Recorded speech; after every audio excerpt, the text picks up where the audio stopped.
दोस्तों, स्वागत है आप सबका अनूठी दुनिया के इस कोने में, जहां मैं आपके साथ शेयर करने जा रही हूं एक ऐसी जानकारी जो भारत की आन बान और शान के लिए चार चांद लगाने वाली जानकारी है। एक मध्यम वर्गीय परिवार में जन्मे एक ऐसे युवा ऋषि राज पोपट की, जिन्होंने 9 महीने की कड़ी मेहनत के बाद संस्कृत व्याकरण के क्षेत्र में क्रांतिकारी बदलाव की नींव रखी, जिससे संस्कृत का इस्तेमाल अब कंप्यूटर पर भी किया जा सकेगा। निश्चित रूप से ऋषिराज आज के युवा वर्ग के लिए एक प्रेरणा स्रोत है। भारत के लिए बड़े गौरव की बात है कि ब्रिटेन की कैम्ब्रिज यूनिवर्सिटी में शोध करने वाले भारतीय मूल के पीएचडी स्टूडेंट ऋषि राज पोपट ने संस्कृत भाषा की 2500 साल पुरानी संस्कृत के आचार्य पाणिनि की पहेली को सुलझाकर यानी डिकोड करके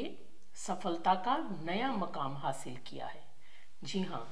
संस्कृत व्याकरण और भाषा विज्ञान के पिता कहे जाने वाले आचार्य पाणिनि, जिनका संस्कृत व्याकरण में योगदान अतुलनीय माना जाता है। पाणिनि ने अपने जीवन काल में कई ग्रंथ लिखे,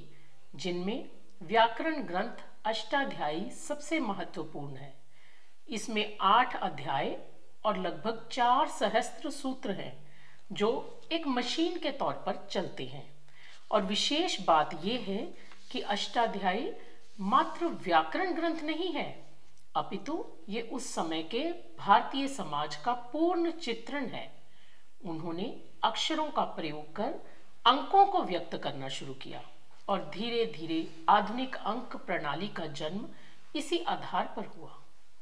परंतु 2500 साल से ये ग्रंथ विद्वानों में मतभेद का विषय था और इस गुत्थी को सुलझाने में कामयाब रहे भारत के 27 वर्ष के छात्र संस्कृत स्कॉलर ऋषि राज पोपट, जिन्होंने ईसा पूर्व 5वीं सदी के संस्कृत विद्वान पाणिनि के ग्रंथ अष्टाध्यायी के नियम को इस ढंग से डिकोड किया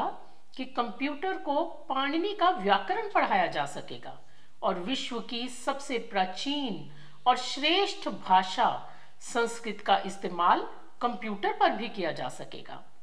इस तरह से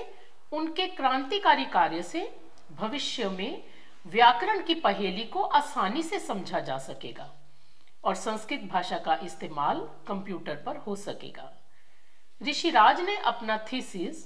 discovering the algorithm for rule conflict resolution in the Ashtadhyayi university को सौंपा है, जिस पर वे पिछले 9 महीने से काम कर रहे थे।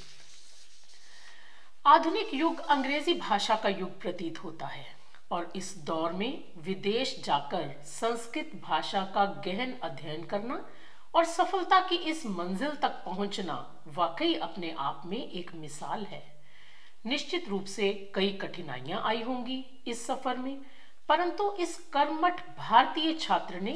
अपनी लगन के चलते इन सभी सोपानों को दृढ़ निश्चय से पार किया और अंततः कामयाबी उनके चरणों में थी।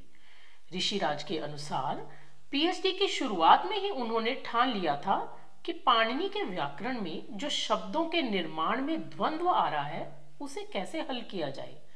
क्योंकि अलग अलग विद्वान इसके समाधान में जो सूत्र बता रहे थे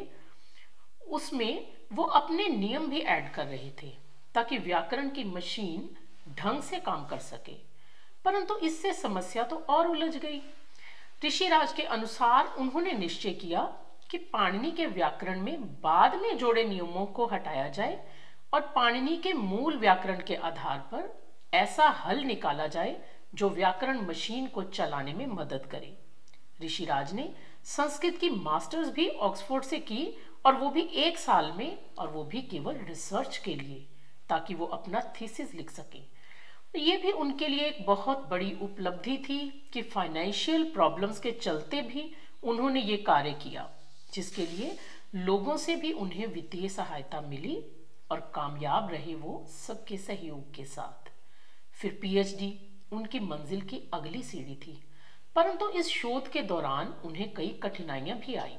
ऋषिराज को लगा उन्हें यह अध्ययन छोड़ देना चाहिए, परंतु कुछ समय के विश्राम, पर्यटन और ध्यान के बाद वे दुगनी कर्मठता के साथ अपने मिशन में लग गए और परिणाम सबके सामने है।